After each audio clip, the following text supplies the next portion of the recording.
Hi everyone, this is CA Shubhi Agrawal. Welcome to another video in which I'll be discussing articles which are published in Economic Times. Today is 28th September, so let's start from today's articles.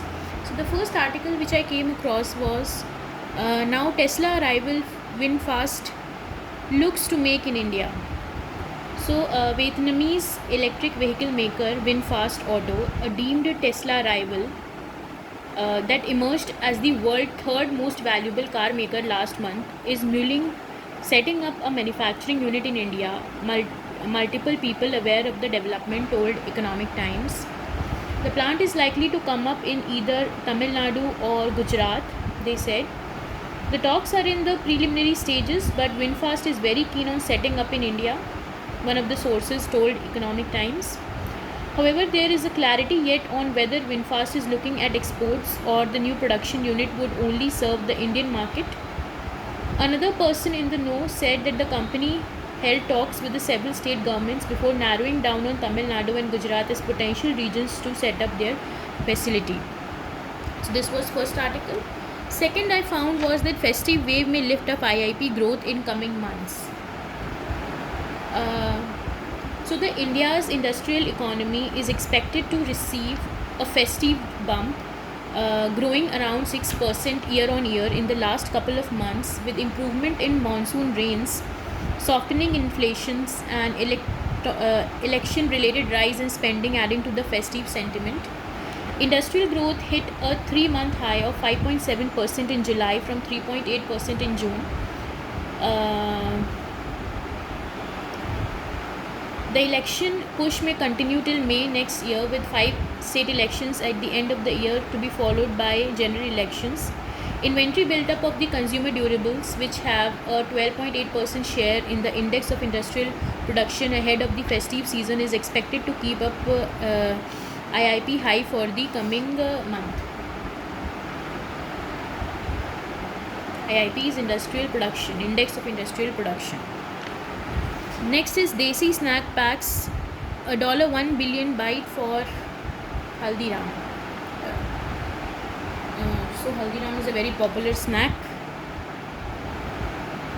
Traditional sweets and snacks brand Haldiram earned over $1 billion from packaged snack during financial year 23. As Indians prefer to munch more Desi snacks instead of Western ones, such as chips, in the year ended March 2023, Haldiram snack sales hit 9,215 crores, a 19% increase from a year ago, according to Nielsen data cited by the industry officials. In comparison, PepsiCo's snack sales were 6,430 crores, while Gujarat-based Balaji Wafers took in rupees 5,296 crores. Haldiram overtook PepsiCo about 5 years ago to become the country's largest snack brand, and has since widened the sales gap. It has now a 21% share in 43,800 crore snack food market compared to 15% for Pepsi, while nearly 40% is controlled by over 3,000 smaller or regional players. So this was all about Haldiram sales. Next is new smaller FMCG packs leave distributors in pain.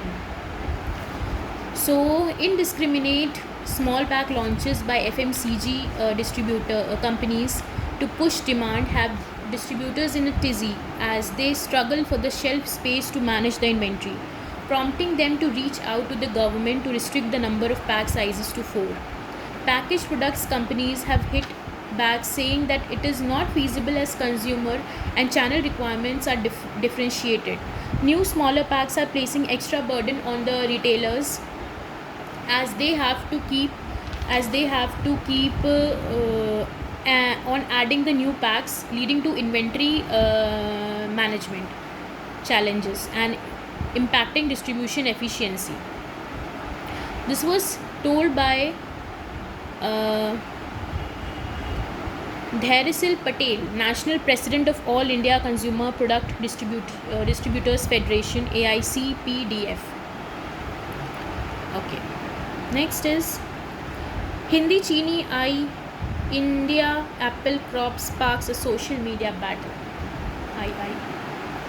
So Apple expanding local manufacturing operations in India at the cost of the China has triggered scores of reactions on social media platforms such as Weibo and X, questioning the quality of the latest iPhone 15s being made in South Asian nation.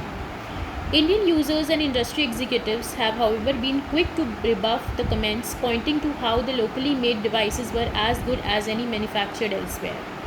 For the first time, India made iPhone 15 and 15 plus devices were made available on the first day of the sale on 22nd September, along with China units across the world, underlining the US smartphone maker's rapid expansion of its manufacturing operations in the world's second largest smartphone market. India is now easily the second largest assembler of iPhones globally. The launch of the latest India made iPhones, though, sparked an adverse reaction in China, marked by social media posts and reactions on the Chinese state media. One post on Weibo alleged that India made iPhones 15 units are being diverted to China after being rejected in Europe for having the qualities issues. Next is NIA raids target nexus of terrorist gangsters.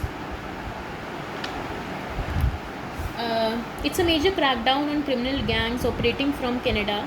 The National Investigation Agency, that is NIA, detained several suspects during a massive multi-state crackdown on a nexus of terrorist gangsters and drug smugglers on Wednesday, said an official.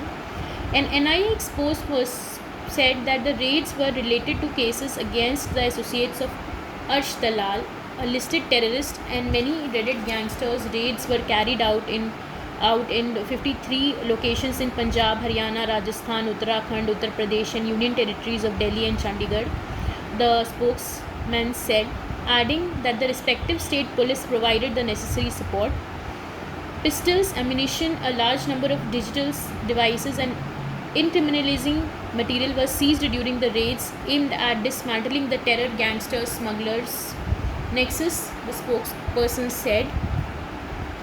The action focused on weapon suppliers, financiers and logistics providers associated with the various hardcore gang working with drug smugglers and terrorist outfits based in Pakistan, UAE, Canada, Portugal and other countries, he said.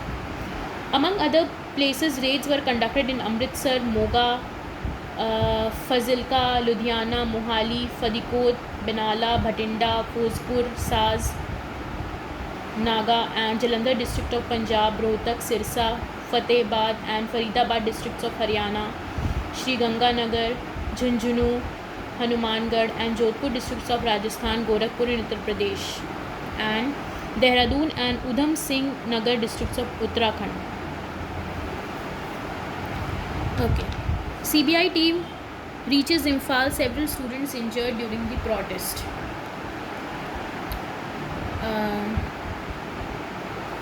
A CBI team led by Special Director Ajay Bhatnagar reached Imphal on Wednesday to take up the case regarding the murder of the two students. For the second day, students protest in different parts of Imphal Valley against the alleged kidnapping and killing of two young students by unidentified armed assailants. Many students were injured on Wednesday after security forces fired several rounds of tear gas shells to disperse them in Imphal Moirangam area, about 200 meters from the Chief Minister's Secretariat. BJP's Mandal office in Taubal was set on fire by unidentified miscreants. Police said that the agitating students pelted stones at the security forces, who then fired tear gas shells and smoke bombs to disperse the mob. Students who were shouting, "We want justice," were heading towards Chief Minister N. Biren Singh bungalow when security forces prevented them, leading to the clash. Singh said in Imphal on Wednesday that the centre and the state condemned the incident. Union Home Minister Amit Shah called on Tuesday and discussed the situation. A CBI team led by Special Director Ajay Bhatnagar reached Manipur and team visited the incident spot for investigations.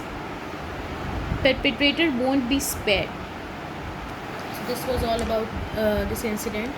Then targeted killing not India's policy, EAM to Canada.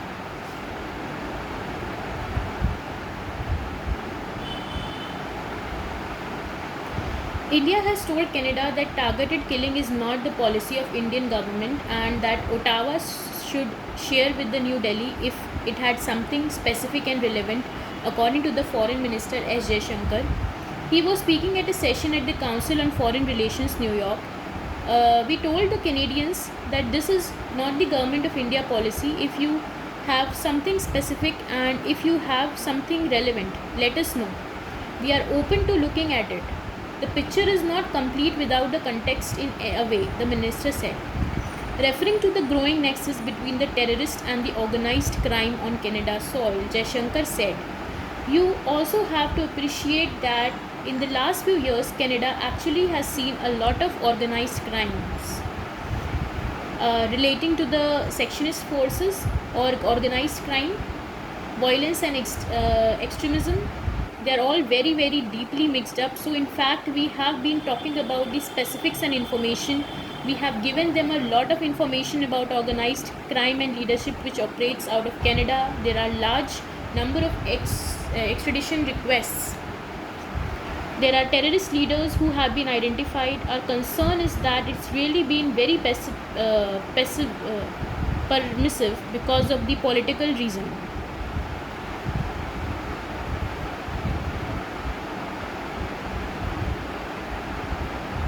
So we have a situation where our diplomats are threatened, our consultants have been attacked.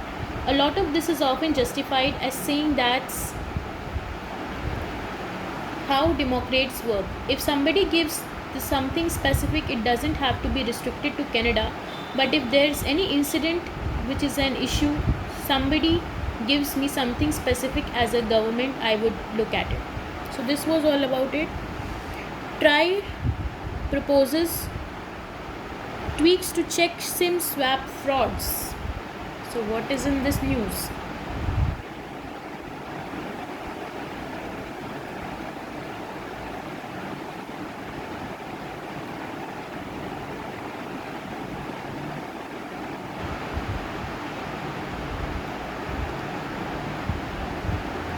TRAI proposes tweaks to check SIM swap frauds.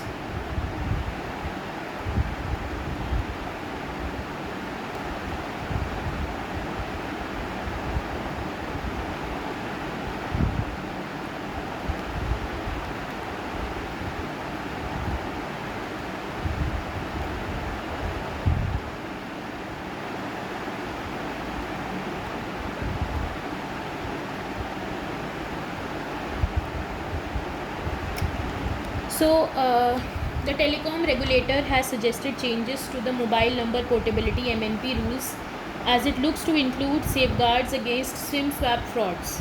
It said in a circular Wednesday. The Telecom Regulatory of India has sought stakeholder comments on the draft telecommunication mobile number portability. In addition to the existing cautionary measures the telcos are required to take while porting number from one network to another, they will now need to check if the request is coming from a number that has undergone SIM swap or replacement in 10 days prior to the request. If that is the case, then the unique porting code for the request would not be allocated, thus stemming the process of the port out in. Whether it would be appropriate to introduce an additional criterion for rejection of the request for allocation of the unique porting code in respect of any mobile connection which has an undergone process of SIM swap replacement updation. Kindly provide a detailed response with justification, TRAI asked stakeholders. Another amendment requires the donor operator, the network from which the customer is porting out, to send the demographic details of the consumer seeking MNP to the porting operator. These details are then to be matched by the porting operator to those provided by the customer while porting into its network. Industry entities have until October 25 to respond to TRAI amendment on MNP process. TRAI recommended amendments come after communication to the effect from DOT over the past few months. In a letter dated 27 September, DOT said it has come to the notice that mobile connections are being fraudulently ported out by criminal fraudsters by way of fraudulent SIM swap replacements. Okay. Next is Google, FB, EdTech. Companies may have to pay up to 18% GST. So, overseas online information and database access retrieval services or OIDAR services providers such as Facebook, X, Google, and large number of edtech companies could face integrated goods and services tax up to 18% on the services provided to the government and individuals, with India Wednesday proposing to end the exemption enjoyed by them from October 1. As per the notification issued by the Central Board of Indirect Taxes and Customs, these services will no longer be exempted from the integrated goods and services tax. This will cover overseas companies providing advertising, then cloud services, music, subscription services, online education, and even information to all the individuals and government, irrespective of whether it is used for personal or business purposes. Currently, services from OIDR providers located abroad in non-taxable territory and received by central government, state government, government authorities or individuals for any purpose other than the business were exempt. Taxes were applicable only for business-to-business services. This amendment specifies that this said exemption entry will no longer be applicable to OIDR services starting from October 1, 2023. Consequently, OIDR services provided to the aforementioned persons are now liable to taxation. OIDR services are defined in law as services delivered through IT over the internet, which are essentially automated and involve minimal human intervention.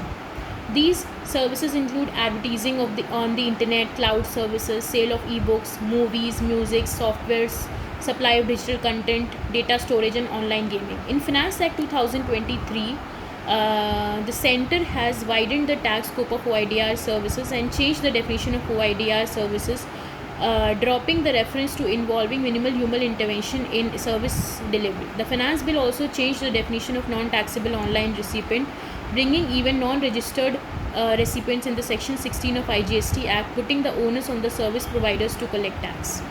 The official cited above added that the notification will remove any ambiguity introduced in the Finance Act 2023 as individuals and government entities were exempted. They will also have to keep a database of the users. While some large companies were already prepared for the compliance burden, experts say that this may increase compliance for smaller companies and impact many edtech and subscription-based service providers.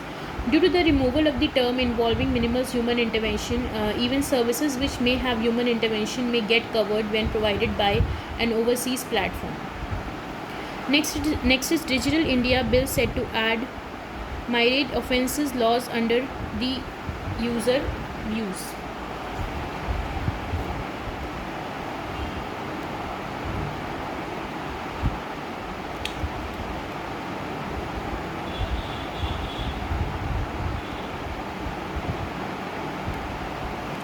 The Digital India Bill is likely to define and include in law various online offences such as cryptojacking, astroturfing, dogpiling or consumer mob attacks, dog whistling, swatting, gaslighting, and catfishing. People in know of the development told ET.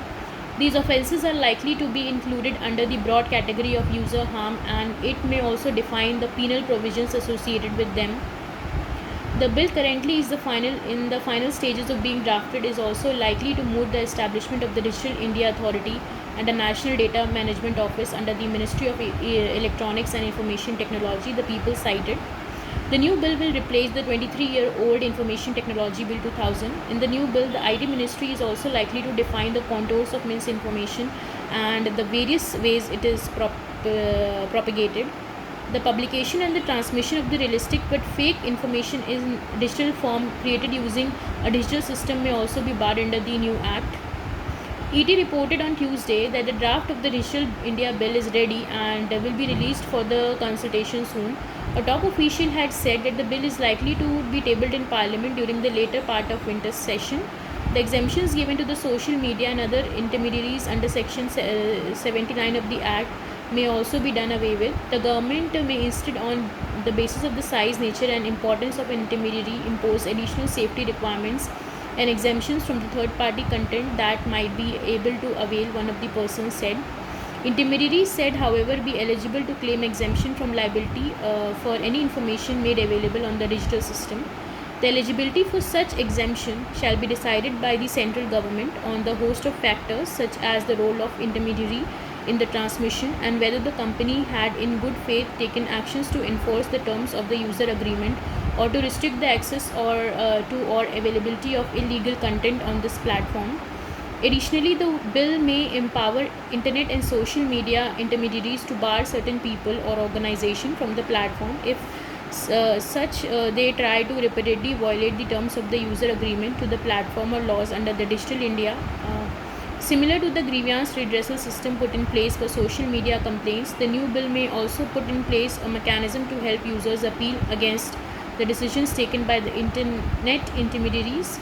Apart from these, the final version of the bill may also define clearly what constitutes a critical information infrastructure and the various ways to protect such infrastructure. Any person who secures access or attempts to secure access to protected system in contravention of the provisions of this section shall be punished with the imprisonment of either is description for the term which may be extended to 10 years or and shall also be liable to a fine. The person added, the government may also notify an Indian Cyber Security Agency to serve as the nodal agency for cyber security. The functioning of this agency is likely to be very similar to the Indian Computer Emergency Response Team, that is CERT in another person said. So that's all for today. Thank you so much for watching the video. I hope it added some value to you and you you felt updated regarding some news. So meet you tomorrow in the next video. Thank you so much for watching.